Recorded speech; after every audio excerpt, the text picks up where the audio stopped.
what's going on, guys? It's your boy. Welcome back to another video. Today I'm going to be making another MCU video. I'm sorry that I'm making an ungodly amount of MCU videos, and I am very sorry that it's going to keep happening because Marvel Phase 4 just came to an end, so I have a bunch of videos planned around the MCU Phase 4 that I'm going to be making, and I also have a couple for MCU Phase 5 that I'm going to be making. I also just want to quickly show off. It finally came in. I ordered this back in August. I ordered this on August 13th, and it finally came in November 17th. Not November 17th, because November 17th is when my next package is coming in. Like, I want to say it was like 3 days ago or something like that. But either way, I waited about 2.5 months for it, and it's finally here. And I'm so excited because I'm going to be redoing my entire shelf that I have. I have a giant shelf full of pop figures. If you want to see that video is coming out soon. But anyways, today I'm going to be ranking all of the Marvel MCU Phase 4 movies that came out in Phase 4. There's only 7. So it's not a lot to go through. I'm going to quickly go through them, explain what I liked about them, what I didn't like about them, and then, yeah. So starting off at the bottom of the list, number 7, we have the Black Widow movie. This movie was relatively good, but I really hate this movie came out after Black Widow already died. A lot of the stakes in this movie didn't really feel like they existed much because we already know, hey, no matter what happens in this movie, Black Widow lives to see this next movie. I feel like the only thing that they really could have done that really would have made me enjoy this movie more is if Black Widow did die and then get revealed as like a Skrull or something for Avengers Infinity War and Avengers Endgame, but that also would have killed her arc for that movie. So genuinely overall, I'd say that the only thing that really could have saved this movie is if they made it after Captain America Civil War. It would have been a good movie to set up kind of where all the different Avengers are, how the Avengers got broken out of the raft after Civil War. It would have tied up a bunch of loose ends, but instead where it was and when it came out just kind of felt really unnecessary. And I feel like another thing that I really don't like about this movie is the final battle takes place in the sky, and then the entire Red Room comes falling out of the sky and it gets completely destroyed or whatever. There's a bunch of people inside the building, and there's not a lot of casualties. I don't think that there's any casualties except for Dreykov himself dies, and it's like, that's okay, but at the same time, I really wish that there was other casualties. Like Red Guardian, I didn't know that they were going to be reprising his character in the Thunderbolts, but when I originally was watching it, I was like, this guy has been a dick the entire movie. He hasn't had a lot of character arc. It'd be cool if he killed off to kind of like give his character like a final character arc. That would have been really nice if he sacrificed himself for other people. That didn't end up happening. A lot of the things about this movie didn't end up being good. The only real good thing that really came out of this movie was Florence Pugh as Yelena Belova. That was one of the only good things that came out of this movie. But overall, it wasn't like the worst movie ever. I just, like I said, the timing that this movie came out just didn't really work with me. And there was a lot of problems with it that I'm like, this movie kind of sucks. But anyways, on to the next one. Coming in at number 6, we have the movie Thor: Love and Thunder. This movie had a lot of problems. I watched this movie in theaters 3 times. And personally, I don't really have any wish or want to rewatch it. I love Taika Waititi, and I loved what he did during the Thor Ragnarok movie, but I feel like him writing this movie kind of created a lot of problems with it as well, because the Thor character just went through an amazing character arc and character development in Infinity War and Endgame. A lot of people didn't like the Fat Thor stuff, but I thought it was actually made perfect sense. He was grieving, he was really, really sad, and then they kind of just brushed to him being a superhero again and being like, yeah, I want to save the day, and oh my god, I need to get muscular, and I need to work out, and all this different stuff. And I kind of feel like it threw away a lot of the great character development that came in the last 2 Avengers movies that he was in. He didn't seem to be mourning loss as much as he did. He kind of immediately just wanted to get back into his relationship with Jane Foster, which I liked her inclusion. I feel like the majority of the stuff with her is relatively good, but I just feel like Thor's character in this movie really lacked in a lot of places, and they kind of just made him a joke in places where they shouldn't have made him a joke.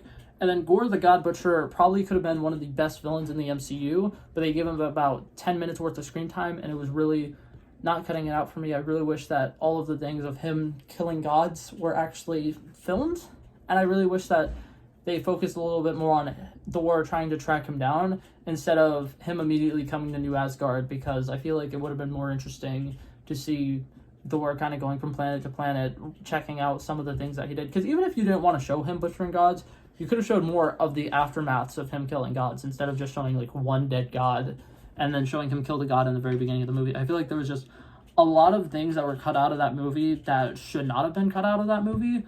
And then when Jane Foster finally died at the end of the movie, I kind of was like, it wasn't emotional because they faked out Lady Sif's death. When you first hear, you're like, oh my god, she's gonna die, and then she ended up being fine. They faked out Korg's death, and it was like, oh my god, Korg died, this is depressing, and then he was fine. And then same thing with Valkyrie. They made it seem like she was gonna die, she was in serious pain. They played it off as a joke. She was like, I'm just gonna be missing a kidney. So like all these like fake deaths, then when you actually get to the one real death of the movie, it's kind of not emotional anymore because you don't really care. But yeah, so overall, I did not like Thor: Love and Thunder.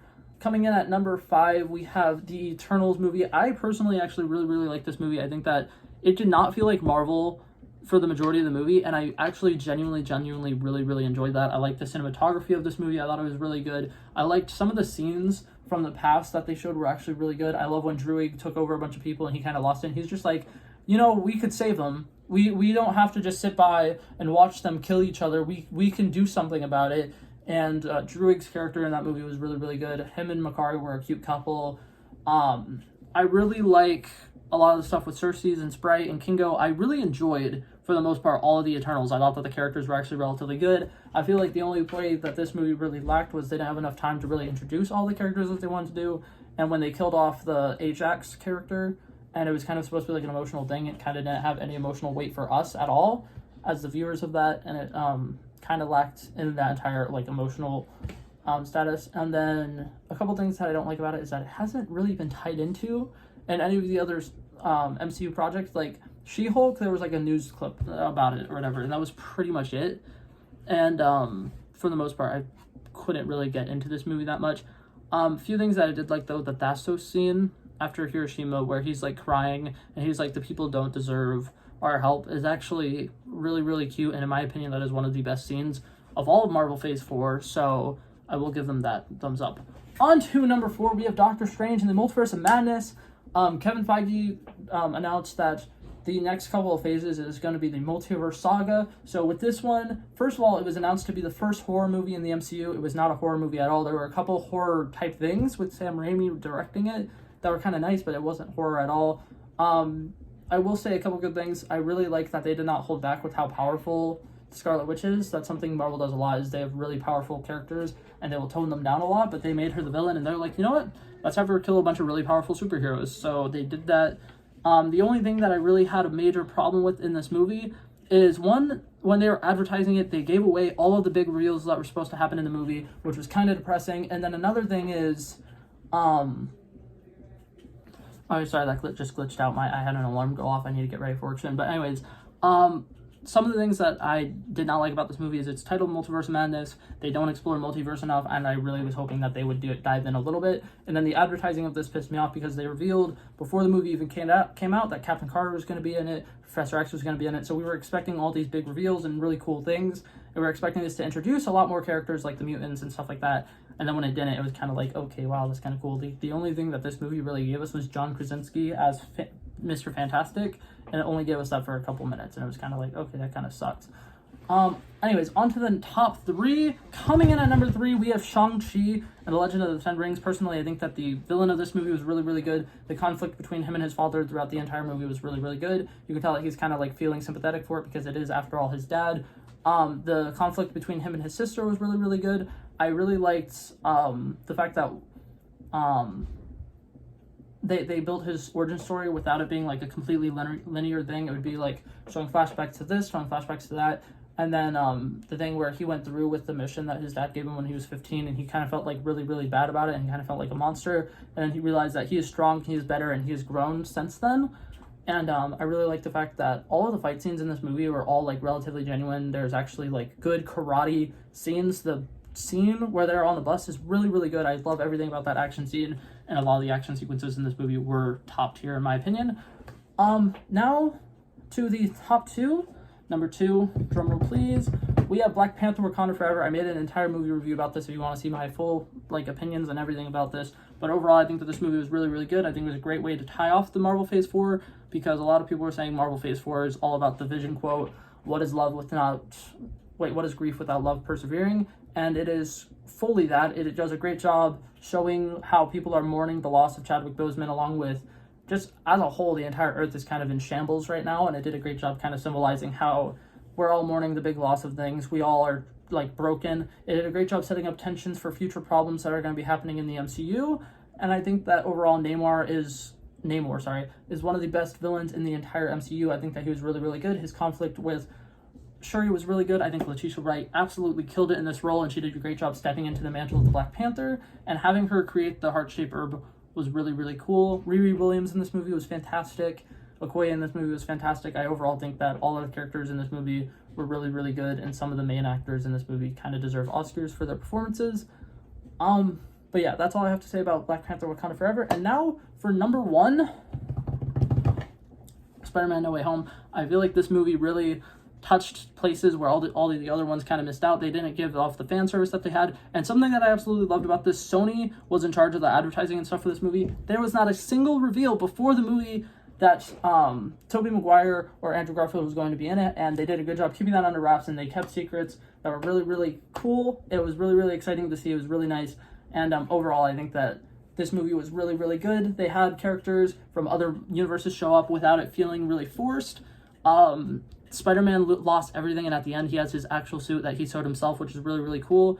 It kind of ends the, like, arc that he had as Iron Boy Jr. that everybody was saying. It kind of is like, this tied off that the first 3 movies were just his origin story, and that there's still a lot more to come for Peter Parker, and I actually really, really like the way that they did it. Nothing really felt forced here. The villains were really good. Green Goblin, absolutely phenomenal. I swear, this movie is just really, really good. Like everything about it. I like with responsibility. What? Yeah, with great responsibility comes great. Wait, with great power comes great responsibility. I fucked up the quote. Anyways, but overall, I thought that movie was really, really good. I think that it was a good spectacle, great fight scenes. Seeing the 3 Spider-Men together was really, really amazing. Something that I never thought we would ever get to see in a live-action movie. And just overall, I would say, very, very solid movie. That movie is damn near perfect in my opinion. In my opinion, it is one of the best MCU movies ever. And yeah, but that's all I have to say for this video. Hopefully you guys enjoyed it, and I will see you guys in the next one. Peace out.